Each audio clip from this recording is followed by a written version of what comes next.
So you have your little I got it there right you here. go. That, what is that? Is I'll that hold so, it so out. turn that sideways? See if that can. No. Like turn it to the so we can see the depth. Oh, this way? Yeah. So What? It's blurry. Sorry. I don't know how to make it focus. Cormac has this, which That is that is quite a manual right yeah. there. I'm sort of covering Okay. over the architect's name that gave me this because they're not a sponsor. Privacy. Privacy. So Privacy. so okay, so explain what you're holding up that people who are listening can't see.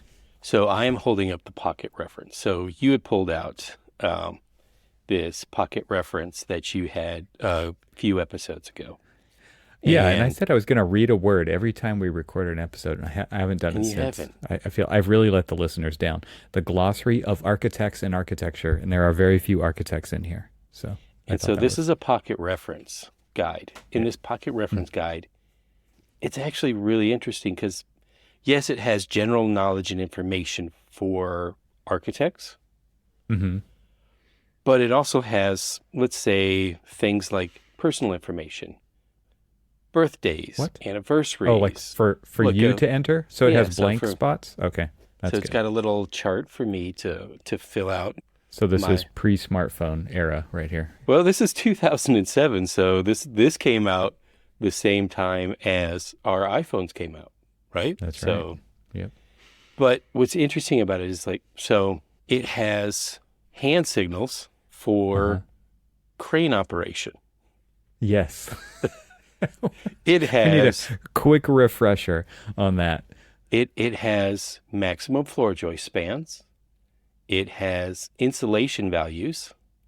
It has wood characteristics, soft lumber grading, hardwood grading. This one's actually somewhat my favorite here. Tire size codes, American sizings, and European sizings. Mm, just when you So need it. just when you need it. So And this is so, like a graphic standards and a Haynes manual all in one. yeah, if you need to know spark plug torque, lead acid battery, specific gravity and charge, antifreeze table. Um, Wow. wait, This is super useful. This is a MacGyver book. this is totally a MacGyver book. Wow. I didn't know MacGyver had Proof, a book, but I'm pretty sure he did have this book now that I proofreading think about it. marks. Proofreading marks. Oh, so like So, when you're marking up somebody else's writing, you know what yeah, symbols to write. Nice. plastic recycling symbols, plane and figure formulas for geometry. See, I'm gonna wait, whoa. I just flipped past something here. We could just do a whole episode on you going through this book and seeing what catches your eye. Knots. Yes. Knots, knots. Do they have a specific one for climbing knots? I mean, there aren't that many knots that we use in climbing, but could be useful. Do you know what is any specific knot Like a types? double figure eight, a half hitch. Yeah, yeah. So Yeah, there's a butterfly knot. There is a clinch knot, clove hitch. there you go. Clove hitch. Um, Clove hitch, half hitch. Yep. yeah, there's a half hitch here. You got the bowline. You got the bowline knot. I mean, bowline. I don't know if I'm saying that right. Yep.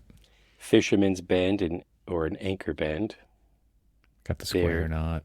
I'm just doing the usual suspects. There's so many amazing knots out there. double back knot, dropper loop, half hitch, granny knot.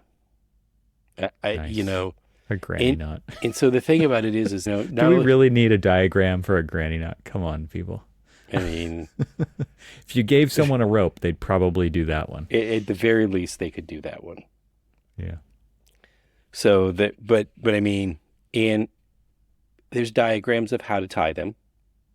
So These they books show, are so cool, so man. they So show it, cool.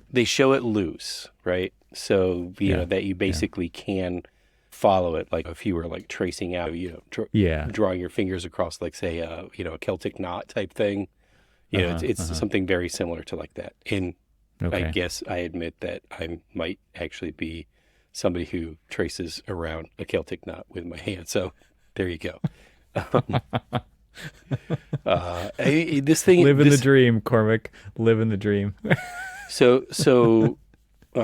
this talks about thermal expansion. It talks about flat steel sizes. It talks about flat steel strengths. It's an it odd collection, it really. honestly. Yeah. What's the deal with that? I can't see it. Sorry, my Can't see it. monitor's too tiny. Okay. No. Survey and mapping. Oh, So you can get to go. It talks about all the different scales of a map. It talks about symbols. It has magnetic declination maps. Now we're into tools, and it talks about American standard tools, British Association standard threads. It doesn't say anything about why every time you go to look for it, your 10 millimeter socket is missing. That's why you have to buy 3 of those. It's every of the ones you use the most often, you need to have 3 of them because you need one in the tool bag, you need one in the tool box, and then you need a backup. So I was just perusing the local Ace Hardware, and I stumbled upon, I was just looking at the sockets and stuff, and they had a 10-piece 10 millimeters socket. Yeah, exactly. Like, perfect. That's perfect. it. That is an amazing gift right there for anyone who actually uses tools. Oh, yeah. Because I can tell you which cars my 10 millimeter sockets are still under the hood of. They're stuck on some cross member under the radiator. Yeah.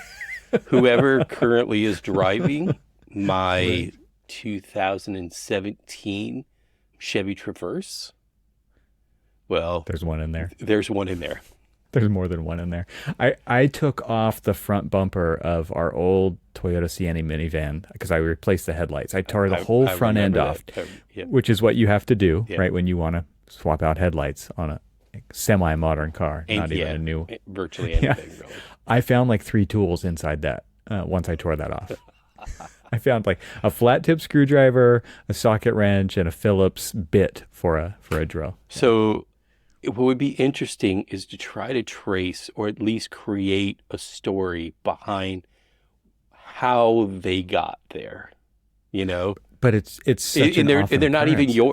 I'm assuming those weren't yours. Tools. Those they are. Right. I mean, they are now. They're new to. They are now. Exactly. But what would be interesting is just it's like, okay, what were they doing? What were they doing, and how many bloody knuckles were involved in this? That flathead screwdriver, were they refastening a radiator hose, or trying to pry those stupid little clamps that are like the double? Because my son had texted me. He was like, "Hey, the headlight in our Mazda had gone out, and he was out driving in the dark." And I was just like, there is a replacement headlight in the glove compartment. However, I prefer the lamp. You're talking about just the bulb. Just the bulb. I was like, however, I'd prefer you not to do it in the dark, because even if you can get to it, there are some things that hold that in that I don't want you to break, because once you break them, you've broken it. You do it in the dark, and then you get frustrated, and those clips are breaking, and those so hard to replace. Yeah. I will say you one buy a thing. pack of 300 of them to just get one. Yeah. There is a special place in hell for the engineers who have designed taking notes. How you replace practically, as you said, any and every headlight these days. Everybody, you must remove half of the engine to get to the one headlight. The other one is easy. You only have to take the battery out.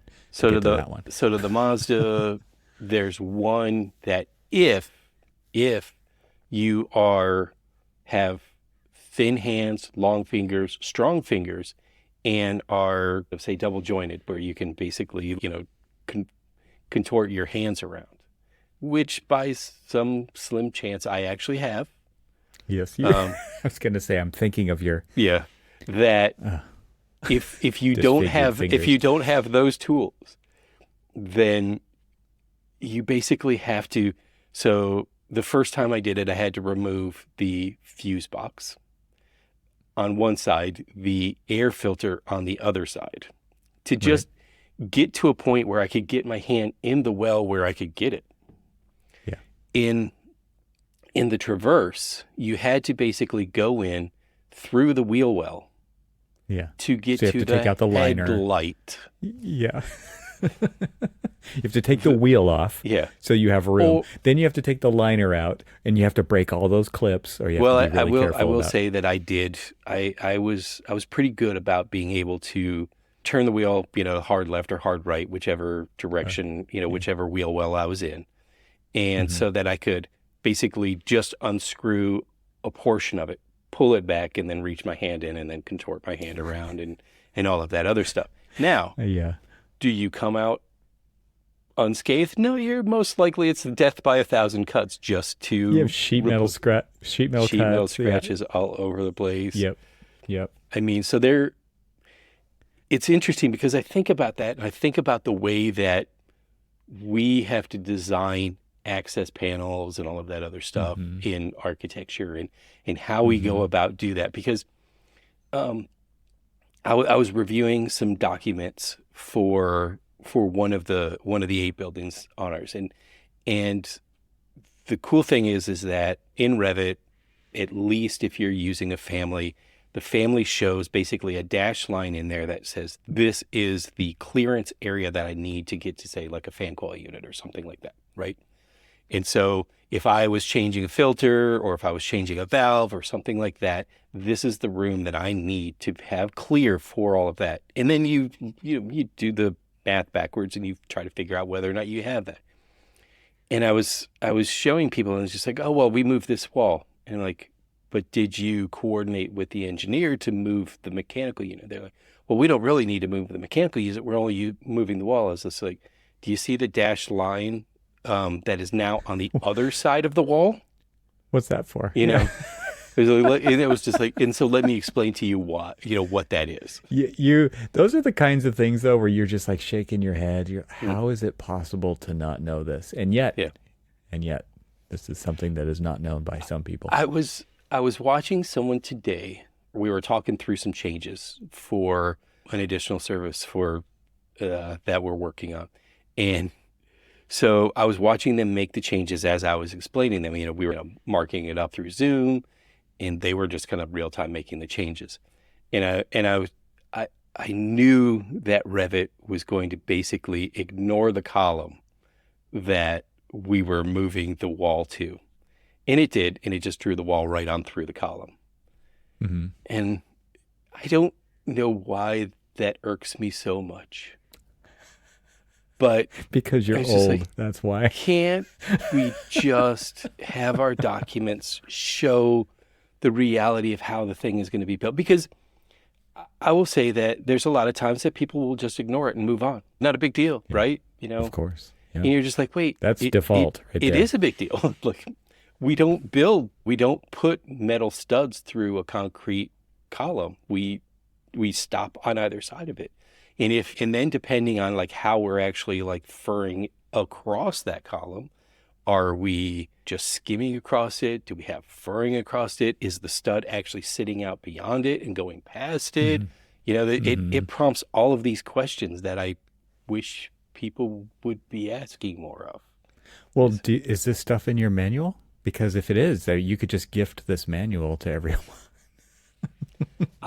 You know what? It would be interesting. Or maybe you need to write an architectural manual. Graphic standards doesn't go into this level of detail. I'll just say that. Well, here's the funny thing. Graphic standards does. Graphic standards at least shows how you detail things, or at least it used to. To be quite honest with you, I haven't picked up a graphic standards. I'm years. looking for mine. I don't know where it is, but I have the Newfert reference manuals as well. So I have old graphic standards and the modern Imperial and metric Newfert manuals somewhere around here. So I have a building construction illustrated graphic standards one. I have the AIA graphic standards. In fact, I was gifted a few of the really old ones, which people wonder why I have, like edition number 2 and edition number 4, and I think whatever the red one is, and I think the last one I have is the silver one, and I don't know what that. You don't need that many, Cormac. You really don't. I don't. You know, my favorite graphic standards book is. Is it the one with the metal, like the plaque on the front cover? Smachna. Oh, okay. So you're not actually talking about graphic standards. You're talking about a different manual. It is still graphic. It's graphic standards for flashing, and Yeah, it doesn't say graphic standards on it. It doesn't say graphic standards. Being very literal. Do you know why I like that one the most? It's because it actually shows you how to build stuff. Sheet metal stuff. Yeah. So that is a really cool manual. I don't think I've ever owned one of those, and I think it's just fun to say Smechna. Yeah. I don't know if I owned it as in. Didn't you? Yes. 5-finger discount. I might have borrowed it and never returned it. An accidental non-return. Yes. But I will say that, and I was telling you this the other day. So, I was in a Starbucks. It was actually for the first time in like forever, really. Oh yeah, you were at the Reserve store. Where was that? Well, in Detroit? no. So that one was the Reserve store in Chicago, but I was just in a regular store. Small town in Northville, Michigan. And I was sitting there and I was looking at some of the wall art that they had. And I was just like, Frank Ching, like, are you kidding me? That name rings a bell. I was just like, I started like muttering to myself like a little old man, like, well, this is Frank Ching, and it was just basically just like enamored at like these, amazing. Who's the little old man? Is it you or Frank? Well, both. Frank is definitely a little old man. Yeah. Did I ever tell you that I'm like looking around on my desk and I know it's like just out of arm reach, so I can't find it. But a friend. It's okay. Take a moment. This show gets edited. You can leave your chair. A friend of mine gifted me a red Lamy pen, and that red Lamy pen was a mandatory purchase for her when she was taking Frank Ching's class at the University of Washington. List of materials. Red Lamy. Medium nib, fine nib, what? I believe it's a fine nib. And she gifted it to you? And she gifted it to me because What kind of amazing person is this that you have to give a shout out to on the show? It's incredible. Jennifer. All right. Jennifer's that's good an enough. amazing That's person. all you have to say. I mean, it's not too closely identified. Yeah. No, but that's good. She knows because she does listen on occasion. But yeah, she gifted me like a handful of Lammies, and that one happened to be one of them. And I'm like, really? I mean, it wasn't like touched by the master or anything, or at least not that I know of. But I mean, it was in his presence. I mean, obviously, it's 6 degrees of separation of Frank Ching. Right. That's so cool. Yeah. So there was actually artwork hand sketches of Francis Ching, framed on the wall in Starbucks. Yes.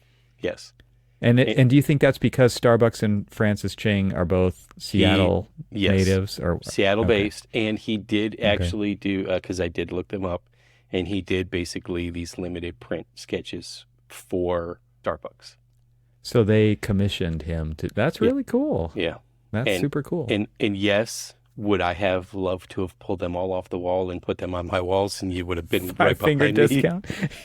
I mean, I might have accidentally not returned those. Yes. Yeah. Exactly. I think those are the words you used. These have got to be professionally cleaned. So let me go ahead and take them off the wall. I can handle that. Exactly. Yeah. Exactly. So I'll go ahead and just take them off the wall, and I'll return them. I mean, it takes months for that process to be done correctly. Exactly. At least. Yeah. At a minimum. Mm-hmm. I don't know if there's a coffee stain on the glass or a coffee stain on the matting, but you gotta. Has to be fully disassembled. Yeah. Right. Exactly.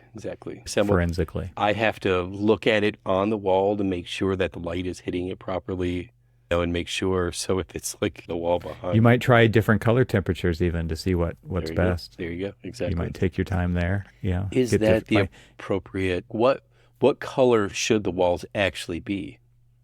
Oh yeah, paint color too. Yeah, Right. yeah. Right. I mean, And is the frame the appropriate frame? exactly. And is it non-reflective glass? You Right. different thicknesses. You got to test the refraction. See, You got a lot of work to do. see, Yeah. we're talking. Now we're Now we're talking. talking. Well, apparently have a mission. So back to this old man status that you pulled out on your drawings here. So what do you expect Revit to do in that situation? Do you think it should offer up? I don't expect. Do you think it should be like Clippy and it's like, I see you're trying to pass a wall through a column. Do you want to fur this out? Do you want to wrap the column with a column? Like what do you? Would I love there to be a Revity? You know, A Revity. I would love there to be a Revity.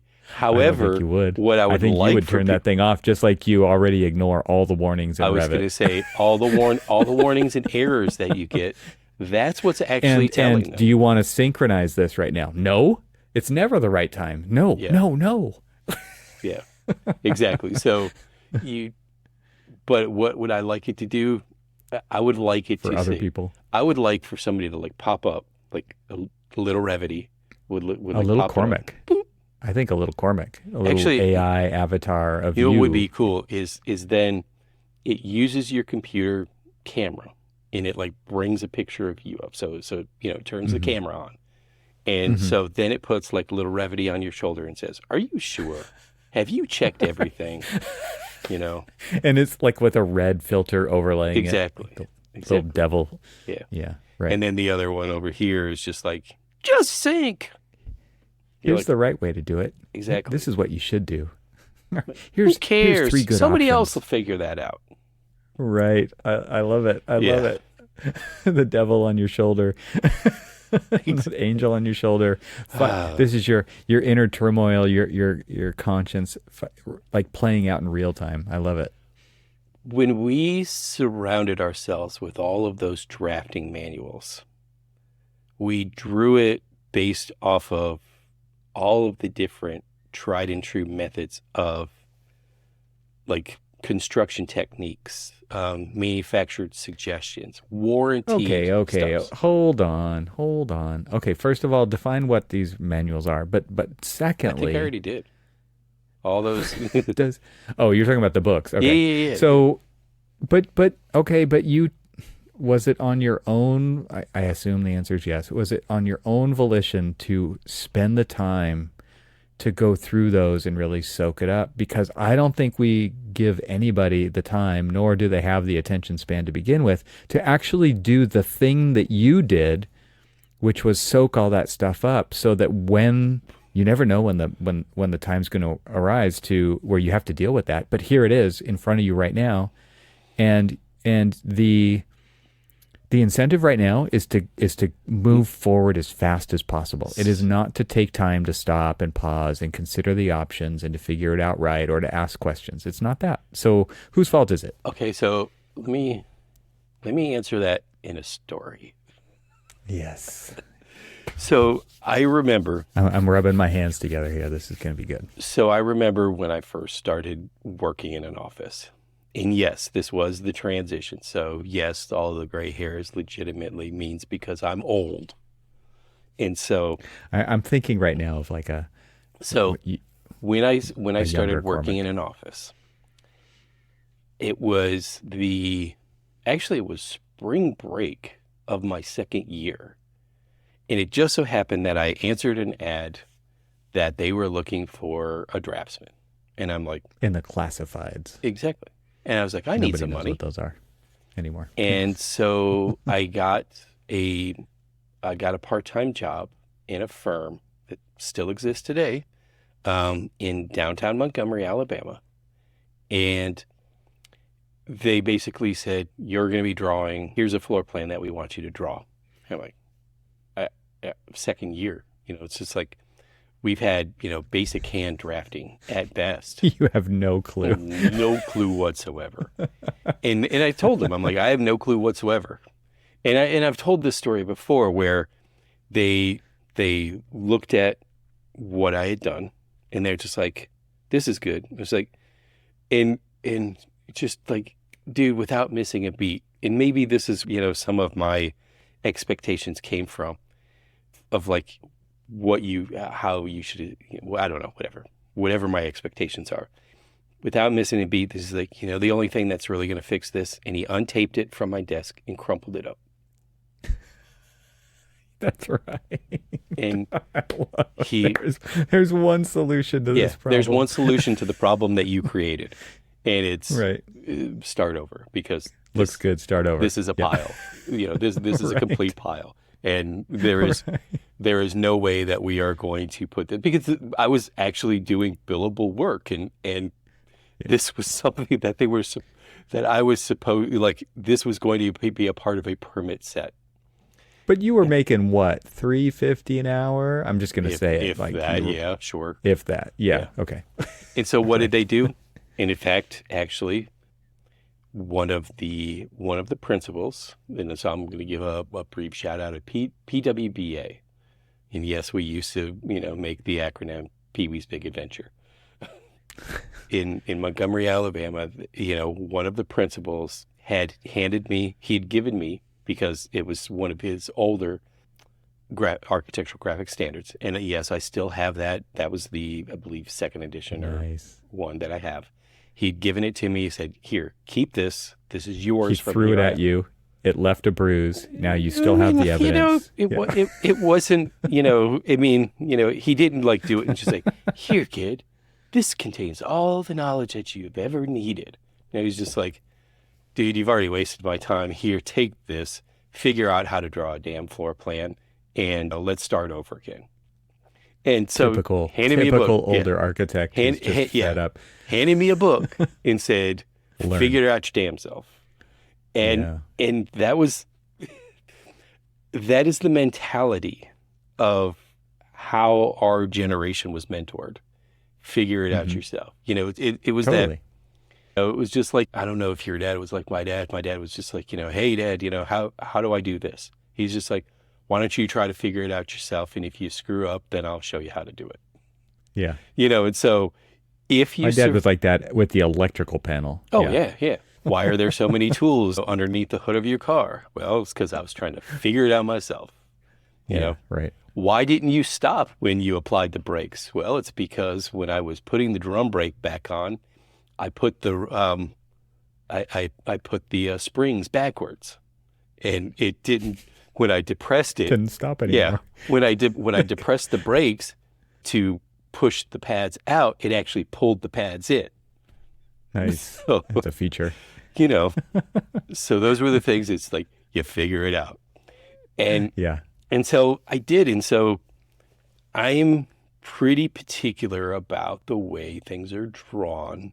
And are they drawn right? Because, and I make this claim all the time, until we build off of the model, we are still producing 2D documents, right?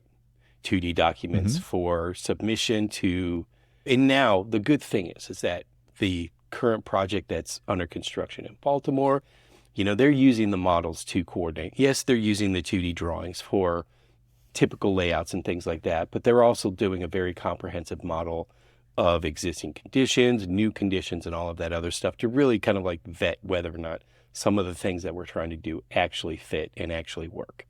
And so it gives me hope that we will rely more and more on the way the model is and not the way the drawings look, right? If we're, people get so hung up on, why is that wall going through the column?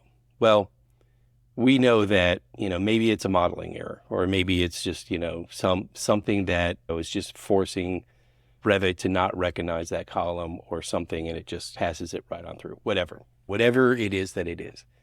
But we know that that's not the way it's going to be built. We know that the wall is going to stop at one side of the column and start back up on the other side of the column. So, you've got That's what the details are for. Yeah, and that's what the details are for. Right.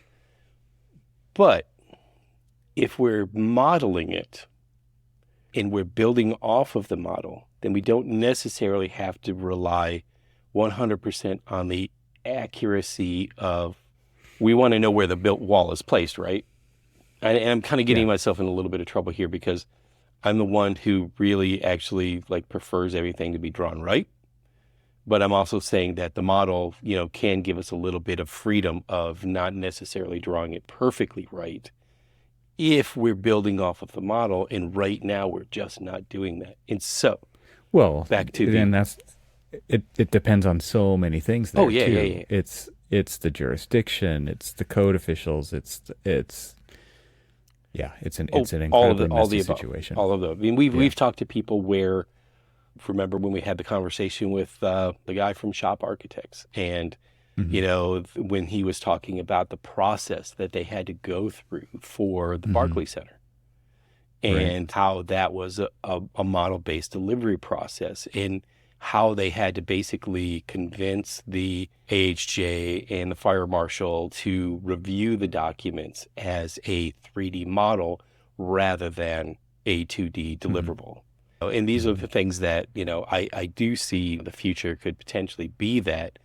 As of right now, it's not. And so if it Hmm. isn't that, then the graphics have to be right, right? Hmm. Should be like, Yep. you Yep. hope that that's because. And Yeah. so I was like flipping through the documents, and I was showing, and this is a 25% cartoon set that I was flipping through. And so, all fairness to the people who were pulling it together, that it wasn't, obviously it's not going out to bid, it's not going to permitting. And so, all we're doing is trying to gather, as we cartoon it out and gather as much information for, this particular project as we can on there, so that we can see what we have, and, what needs to be detailed, what needs to Why are be you zeroing in on the wall in the column then, Mister Senior Architect? Come on. that was, but what I wanted to show them is that at the end of the day, when we do send this out, and it's going to be going out pretty quickly because this is one of those fast tracked items. So, Of we course it only have is. a few, Yeah. like everything is that draw it right the first time and you don't have to go back to fix it. Hmm. And, and so if you're trying to figure out like, but the thing about it is that it gives me the opportunity to show them or mentor them in how things go together, right? Like, okay, if I'm just going to pass that wall in front of the column, but like say the stud, are flushing out, like the face of the stud flushes out with the face of the column, or, and then we're just going to pass a piece of drywall in front of that column. How does that, like, is that column wide enough that you can do that without having to do a mechanical fastening? Do you have to do hat channels behind it? Should you pull all of that assembly out a little bit more and do it's an opportunity for me to, and that was why I was zeroing in on that column, is it's an Hmm. opportunity to explain to them the whys of where that wall really should be, because I understand where the contractor is going to put that wall, how they're going to build that. And so if we can do it in the way that it's going to be, the construction sequence, how it's going to be built and all that other stuff, that to me is a far better way of drawing it all out. I mean, obviously that's the way that we all try to do it, right? We try to do it the way that's, Well, you're thinking about construction when you're doing the drawing or when you're looking at the drawings yeah. at the earliest stages. And I don't know what the makeup of the people on your team are and if they have any of that experience or they have Uh, zero of that experience. unfortunately, they're newer, and so they don't have a lot of in-field experience. I mean, one of my favorite Hmm. things to do, and unfortunately, as now a remote employee, I don't have that luxury of being able to take people out onto site and walk them through and say, you remember that line that you drew here, or remember that wall that you drew next to that column? There it is right there. And Yeah. then letting Yeah. them understand and kind of like wrap their mind around. Yeah. Oh, I think that's a big part of it, but I also go back to kind of, earlier on in the conversation when I asked about how you learned how to do that stuff and you scoured graphic standards and you studied it. yeah. I scoured plan books and magazines and really looked at how things were drawn And I also think about when we were in school and we did case studies. Like this was the point of doing case studies, right? Was these buildings were built and they're considered basically epic masterpieces, right? Typically. Yeah. And then you figure out why.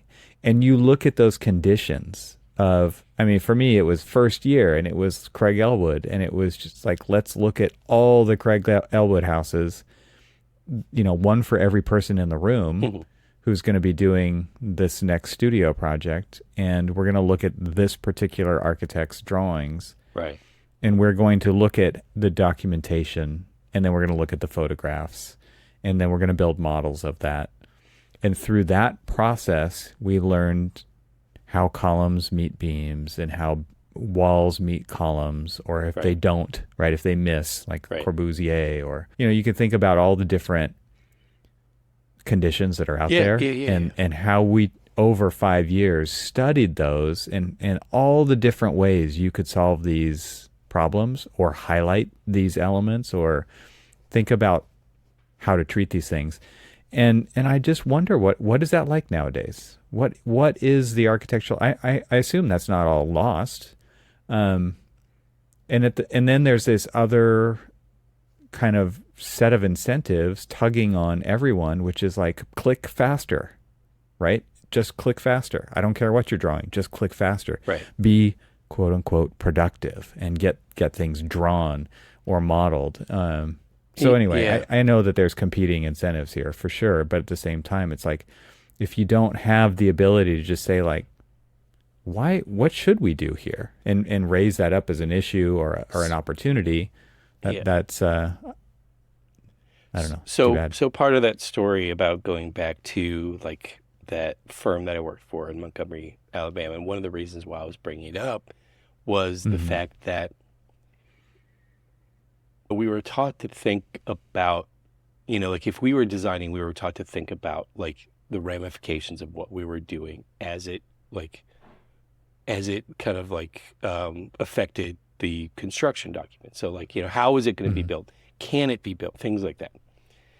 And as we've evolved into CAD, then BIM, and who knows, the next steps in the next steps, I started to see a trend, and this wasn't and this is not a young person's culture kind of like, comment. This is just a trend because we are expecting them to click faster, to work more, to be more productive, to get these documents out faster and stuff.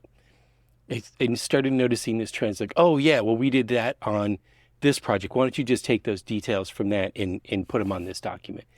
And exactly, it was this whole philosophy of copy and paste.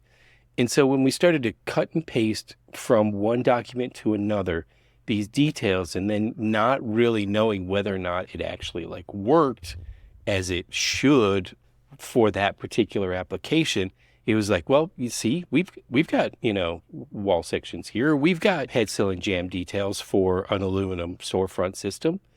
And it's just completely like, is it coordinated that with this project? Exactly. It's like, is it tailored for that particular detail that you're doing? Or when they build it, you're like, oh, that's not exactly what I wanted. But that's what you gave them. So that's what you copied. Exactly. That's what you copied and pasted. I was showing people today, because it goes back to this one boss that I had, and she was so particular about the graphic standards of documents. And we used to complain. It's like, well, who cares? And then it dawned on me as I evolved my career. And it was like, oh, if I don't understand what I'm drawing, how the hell do we expect the contractor to understand what they're supposed to be building from what I drew? And so I was showing them, because and it wasn't something that they drew, the team that I was talking to today. It was something that was already drawn and unfortunately already issued, and unfortunately something that I missed on my QA/QC of them layering a bunch of like section cuts. And so the section cuts were sitting over stairs, and the stairs were sitting over, some call outs and some wall tags and stuff. And I was just looking, I was just like, tell me what they're saying here. And they're like, I don't know. I can't tell because there's so much stuff sitting over the top of it. I'm like, exactly. That's exactly what I mean. Like, how do we expect the contractor to build what we want them to build if we don't even know what we're telling them to build? Because look at the state of the document. So it's just like, people may think that when I pull out my old soapbox and jump on it and start beating the drum of like graphic standards and how to graphically arrange a set of documents, that they think it's just me shouting at clouds and saying, just draw it right. No, it is, how the hell do you expect it to be built the way you actually want it to be built if you don't even draw it the way you want it to be? Mm-hmm. That's what I'm saying. That's all I'm saying. That's what I'm saying right there. In all of that. Well, you think about those manuals, if we go back to the manuals and how clearly they communicated ideas. Yes. Now, they were very simple. I mean, it was more of an explainer because it has to be a reference resource, right?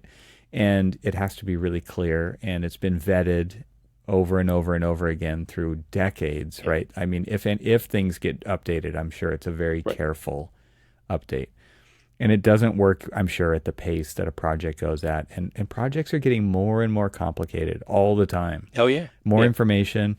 I mean, you're talking about, can you build from the model? It's like, well, do you want people spending time modeling everything? Or do you want that design intent to be covered in a detail? Like, this is a trade-off you have to make, right? And what are you contracted for? What level of detail are you contractually obligated to deliver versus, spending the time to do that? 300. Those are all things that have to be taken into consideration. And we can't have it all the different ways. We just can't. Right. So where are we? Every project's different, and every team's different, and every site's different. So, I mean, there's a lot of things pulling at this issue. It's not a one-size-fits-all solution. Absolutely. Sure. And so when I say until we build off of the model, it's more not a case or me being a proponent of building off of the model and then us having to over detail the model. It's, if we are still doing 2D deliverables, the 2D deliverables at least have to tell the story of the design intent to the level of detail that, we're contractually obligated to be, but it needs to be vetted in enough to have a basic understanding of how it all is going to go together. Do you have to do, it depends, on what your responsibility is for all of the details and everything else. But, I remember early in my career when a contractor kind of pulled me aside and said, what are you guys trying to do here? And I was like, well, what do you mean? He's like, that's a really refreshing statement to hear, actually. Yeah, it's just like, so hold on, wait a minute. They're like, what is your design intent? Because you have conflicting information. You're doing this series of windows and you've got different information on all these different windows and stuff. What are you trying to get at? And what was good is that it was a contractor that actually was something that someone who wanted to work with you and not just kind of basically say, oh, damn architects, they don't know what they're doing. Right. Yes, did they hit us with a change order? Sure they did. We did they change. They had to. But the thing that I learned about it is that one of your best resources for how to detail things out are the people who are actually going to be putting it in. Well, that's true. That's true. Because the one thing that I keep thinking of as you're talking about this, though, is that something that has never changed. It hasn't changed from manual drafting to CAD drafting to BIM, and that is that there's a lack of coordination that continues amongst all of these different delivery technologies. And this was like the whole idea behind BIM, right? Was fully coordinated drawings to model. The problem is that people are incentivized to take shortcuts. Yeah. And they do. Yeah. And we still haven't cracked the nut of how BIM is seamlessly integrated with the specifications, because so many times I see that, oh, this is what we specified. but this is the detail that we've shown. And Yep. are they the same? No, not coordinated. And they're Right. not coordinated. It's just like Not coordinated with your own document. Not only are your drawings not coordinated together from plans to sections to Right. RCPs Right. to neither are the specifications. exactly. Right. And so And no one even looks at those. exactly. And so um yeah. What a mess. What a mess. we have here. How many times do you remember getting RFIs, and most of the time it's like it's in the drawings. well actually you say it's in the drawings, and it may be in the drawings, but then when you look at it, you're like, it's sort of in the drawings, but Yeah. but because we're talking about contract documents and not just drawings, when the spec is saying one thing and the drawings are saying something else, you're just like, man, Yeah. are we? That's when you hang your head and do the long walk back to Exactly. the drawing board. It's just like, well, here goes this ASI that's going to turn into a change order. You know, Wah, wah. exactly. And Debbie Downer. so what I try to tell everybody is that the missing letter in CA is the Y, right? Yeah. And so your documents are supposed to be that Y, so that when you CYA yourself during CA, the documents are there to help you. And so when you draw them right, they are your friend. They are your first line of defense against a lawsuit, right? I love it when drawings become the I know what you're saying, but at the same time it's just like, oh my gosh, what kind of a industry is this? What kind of a profession is this when you're relying on your drawings to CYA? Yeah, it's rough. Well, I will say that it saved me one time when we were threatened with litigation and all of our documents defended us. But because of a shortcut chosen by a contractor to, rather than do a full turnkey system like we were specifying and detailing, they basically got a system that was a bunch of parts and pieces to make the same thing, and it was cheaper. Frankenstein. They Frankensteined it together, and lo and behold, it didn't work. Ladder poles were basically detaching from one another, so it was like a slider glass, and the log wasn't hitting the floor receiver like it should, and all of these little silly things. And they literally came after us because we were the ones who convinced them to do this glass slider system, even though they actually did ask for it. But whatever narrative they want to tell to make themselves feel better, sure, whatever. But you had already spelled it all out for them, and they decided to go another direction. But they went another direction, and so that my documents came to the rescue for the Y of the CYA. They did the Y, yeah. Well, another one in the win column for you. Wow. So I always,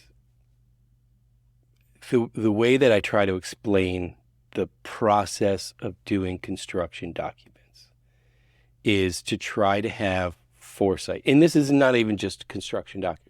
This is during the design process. This is during the planning process, during the design process, during the presentation process, during the construction documentation process. Is try to have, I always talk to you about and I hate to harp on this, the why, we're doing what we're doing kind of things. But I say have foresight in thinking ahead 3, 4, 5, 6 steps ahead. Is like if you make a decision on what you want to do, whether it's the glass sliders, think about it. Think about it in a way that if you have the experience, or if you know somebody who has experience with glass sliders, hey, what are the pitfalls? What are the issues? What, like, am I getting myself into any trouble or something like that? Or, oh yeah, no, we had a great experience. Use these. These are better than these because these actually, stand up to abuse or something. Okay, great. Have those conversations. have them be a part of your design dialogue, your construction documentation dialogue, your CA dialogue, all of the different dialogues that you need to have with yourself. You need to be having a conversation with the Evan who's doing CA on the project that you're designing before you ever get to CA, because how is Evan going to be dealing with this issue when it actually goes into place? And, try to think about the future Evan. Yeah. Future Evan needs to be thanking you. Think about the Evans along the process. Are you helping facilitate Evans in the process of being able to do everything throughout the whole process? People are like, I'm not going to be on this project that long. Screw that. Screw future Evan. Exactly. It's just like, you know what? Everybody's replaceable. We can... the future Evan, he can deal with it. Like the current Evan's going to go look for something to cut and paste in here. Yeah. I want to go climbing. So, I just need to get this detail done, and I'm going to just cut and paste a detail in there. Yeah. Yeah. Oh, I don't mean to sound so negative. Good talk. It's what it's really like, folks, right here, working in the profession. It sometimes is. It sometimes is. Mm-hmm.